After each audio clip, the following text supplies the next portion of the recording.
గురుభ్యో నమ. గురు బ్రహ్మ గురు విష్ణు గురుదేవ మహేశ్వర గురు సాక్షాత్ పరబ్రహ్మ తస్మై శ్రీ గురవే నమ. సదాశివ సమారంభం వ్యాసశంకర మధ్యమాం అస్మదాచార్య పర్యంతం వందే గురు పరంపరాం. నారాయణం నమస్కృత్య నరం చైవ నరోత్తమం దేవీం సరస్వతీం వ్యాసం తతో జయముదీరయేత్. కృష్ణం వందే జగద్గురుం శ్రీ గురుభ్యో నమః. గణాధిపతయే నమః. శ్రీ శివభక్త విలాసం పెరియ పురాణ కథలు, శివభక్తుల కథలు. ఇప్పుడు ఎపిసోడు 21 చెప్పుకోవాలి. 20లో ఏం చెప్పుకున్నామంటే, వారు అతను పట్టు పడదామని ప్రయత్నం చేయబోగా ఏనాదినాథుడు వారిని బుద్ధగింపులతో శాంతపరిచి అతిశూర్ని పోనిచ్చేశాడు. ఇక్కడతో అయిపోయింది. ఇప్పుడు ఎపిసోడ్ 21 చెప్పుకోవాలి. 21 అతిశూర్ని శిష్య పరమాణువులు అతను రెచ్చగొట్టి నీవెట్లయినా ఆ ఏనాదిని మట్టుపెట్టి విశ్వవిఖ్యాతులు కావాలని ప్రోత్సహించారు.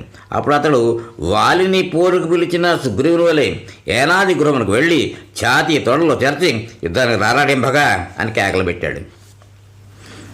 అతనికి గుండపాఠం నేర్పడికి ఇది తగిన సమయం నిశ్చయించి ఏనాది అస్త్రశస్త్రంతో అర్జునుని మరపించినట్లు వచ్చి అతిశూరునిపై పిచ్చుకపై బ్రహ్మాస్త్రములు పడినాడు. ఈ వంకతో తన సొత్తైన సకల యుద్ధ విద్యలలోని మెళుకోలు, చాతుర్యం, ఆధిక్యతలను ప్రదర్శిస్తూ ప్రత్యర్థిని సమూహపరిచి నిర్వీర్యం గావించి నిరసన చేసి అతని చంపటకు మనసొల్లపగా అంటే మనస్సు రాక మనసొల్లక పొమ్మన్నాడు. సిగ్గులైన అతిశూరుడు వెనుతిరిగిపోతూ రేపు వచ్చి నీ పని ముగించుతాను అన్నాడు. ఏనాది గుండెల నిండుగా నవ్వుకొనగా అతని శిష్యులు అతని సూర్యుని వెక్కిరిస్తూ వెడలగొట్టారు. ఇంటికి చేరిన అతిశూరునికి ఒళ్ళు పులిసిపోయినా రాత్రంతా నిద్ర పట్టలేదు. తెల్లవారితే జరగబో ఘోరం అతనికి సత్యమై కళ్ళెదుట కనబడుతోంది. సమస్త కళలకు ఏనాది అతీతుడై అజేయుడై తేజోలింగముల ప్రకాశిస్తున్నాడు. ఇక చూడగా కపటోపాయం చేత తప్ప అతన్ని ఎదుర్కొని నిలచుట కళ్ళ అని నిశ్చయించుకుని ఏదో స్ఫురించిన వాని వల్ల నవ్వుకుని సుఖంగా నిద్రపోయాడు. పొద్దున్నే లేచి అతిశూరుడు పాలమని తెల్లని భస్మ త్రిపుండ్రము మొదటి నిండుగా తన నిండు జీవితంలో మొదటిసారిగా బహుశా ఆఖరిసారిగా ధరించి వాన్ని కనబడనీయకుండా తలబాగా చుట్టేశాడు. ముంజేతులకు రుద్రలక్ష్మాలను చుట్టి డాలు ఖడ్గముల యుద్ధములకు నిర్ణయింపబడిన స్థలమును చేరుకున్నాడు. అతిశూరుడికి నిజసూరుడైన ఏనాదినాథునికి ఘోర యుద్ధం మొదలైంది. ఏనాది సహజౌర్యం ముందు అతిశూరుని మేకపోతు గాంభీర్యం సూర్యతేజం ముందు పొలచు బిందువుల వలె ఆవిరైపోయాయి. ప్రాణములు కడగట్టుకుంటుండగా అతిశూరుడు తన కపట పన్నాగం ప్రదర్శించేశాడు. అప్పటి వరకు తలపాగా దాచిన త్రిపుండ్రములను ముంజేతి రుద్రాక్షులను ఏనాదికి కనిపించినట్లు చేశాడు. భస్మ రుద్రాక్షులు చూసిన ఏనాదినాథుడు హతాశుడై నిలబడబోయాడు. ఇంతవరకు తాను చండాడినది ఒక శివభక్తుడినా ఈ పాపమునకు ప్రాయశ్చిత్తం ఇతని చేతిలో మరణించడం కానీ కలగదు. ఒకవేళ నేను ఆయుధమును విడిచిపెడితే యుద్ధోన్నతికి అది విరుద్ధం. కాబట్టి ఆయుధమును పట్టుకుని నేను అతన్ని ప్రతిఘటించకుండా ఉంటాను. అదే శివేచ్ఛ, హరి ప్రీతికరమైన పద్ధతి అని నిశ్చయించి అట్లే ప్రవర్తించసాగాడు. తన ఎత్తు ఇంత సులభంగా పారినందుకు ఉబ్బిపోయిన అతిశూరుడు వీరుని వలె విజృంభించి ఏనాదినాథుని శిరస్సును తన ఖడ్గముతో హరహర నరికివేశాడు. ఆ క్షణమే వృషభారూఢుడై పరమేశ్వరుడు పార్వతీదేవితో కూడి ప్రమదులు పరివేషింపగా ప్రత్యక్షమై ఏనాదినాథుని తనతో కైలాసములకు కొనిపోయి అతనికి పారిషద పదవిని అనుగ్రహించాడు. శివసేవలో ప్రాణాపాయం వాటిల్లిన భక్తులకు శ్రేయస్సునే కూర్చుతుంది. ఆరాధన ఉత్తరాషాఢ నక్షత్రం, భాద్రపద పురటాసి మాసం. ఇప్పుడు కోయిదర ధీరుడు చెప్పుకున్నాం. శ్రీయాగచ్చుడు చెప్తున్నాడు, పుట్టుకతో మొదలు కష్టములు అను చీకటికి సూర్యుని వంటి శివుని యందు ఎవరికి దృఢభక్తికి ఉండునో వానికి సంసార భయం ఉండదు. కులము, చదువు, యజ్ఞము, వ్రతము, తపము, స్వాధ్యాయము అంటే ఋగ్వేద పఠనము, దేవతాచరము, తీర్థయాత్రల మొదలైనవి సంసార భయం పోగొట్లో శివభక్తికి సాటి రావు. శమధమాది షడ్గుణ సంపన్నుడై బ్రాహ్మణుడై జితేంద్రుడై విజ్ఞానవేత్త అయినను శివపాదభక్తి లేనితో అతనికి మోక్షద్వారం తెరవబడదు.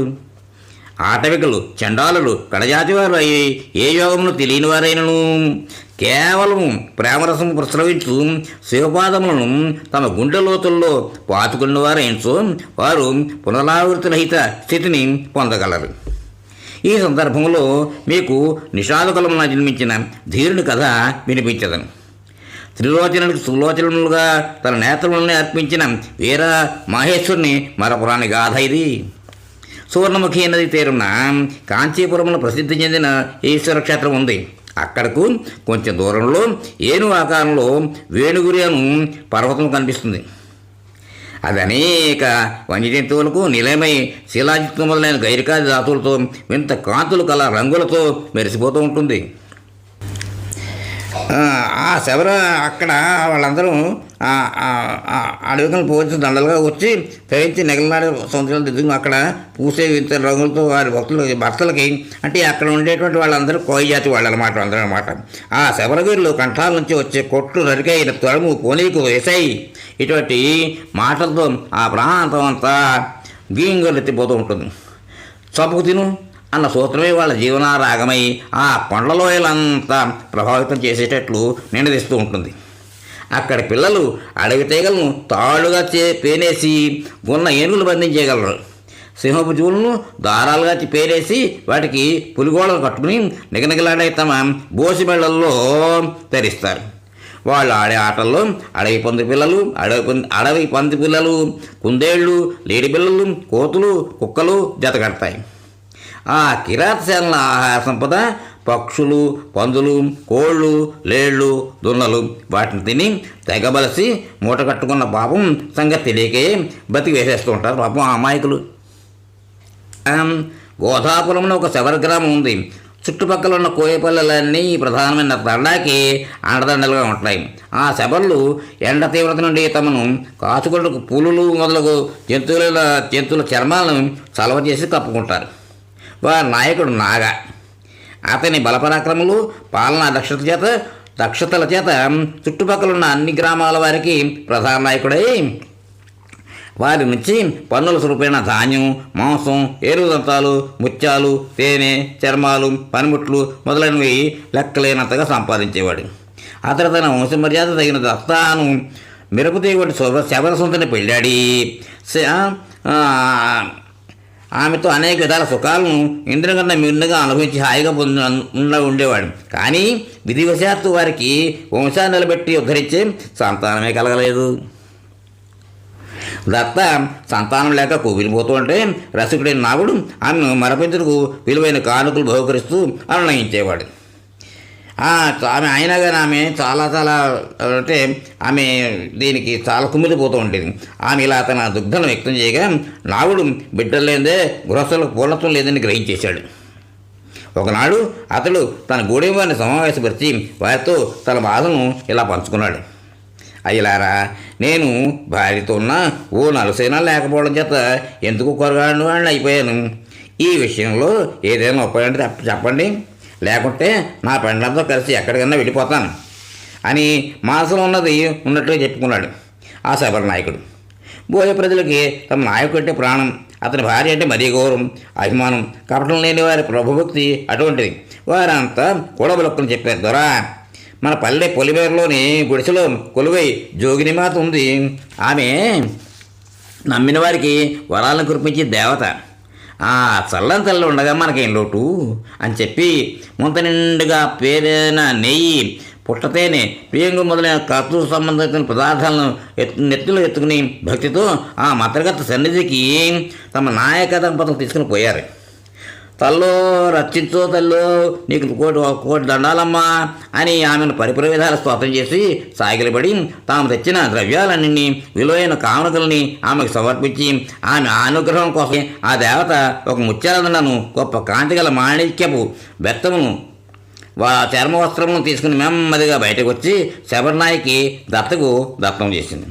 దొరసాని వాటిని భక్తితో అందుకుని తమ కులదైవమైన కుమారస్వామిని వల్లి సమేతముగా కొంత తడు ధ్యానించి అనుచరులతో మన కులదైవం వల్లి తల్లి పెనిమిటితో కూడి నాకు తన దయను కురిపించింది.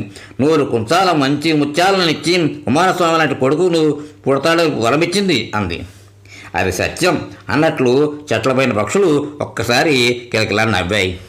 శబరధరకి తమకి పిల్లలు పుడతారని గట్టి నమ్మకం కలిగిపోయింది.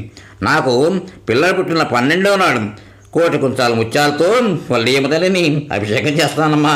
ఇదే ఆనా నీ మాట బోటు కానీకమ్మా మా తల్లి అని అతడు అన్న పలుకులు విని వృద్ధయోగిని అతని వేడుకోలను నాగదేవునికి నివేదించి దొర మరలా ఆమెను స్తోత్రం చేసి మేమేం చెయ్యాలో సెలవిమ్మని కోరగా జోగిని మాత నీ అత్త నా నుంచి వ్రతదీక్ష తీసుకుని 1 ఏడాది పాటు పాటిస్తే వల్లీదేవి కనికరిస్తుంది అని సెలవిచ్చింది.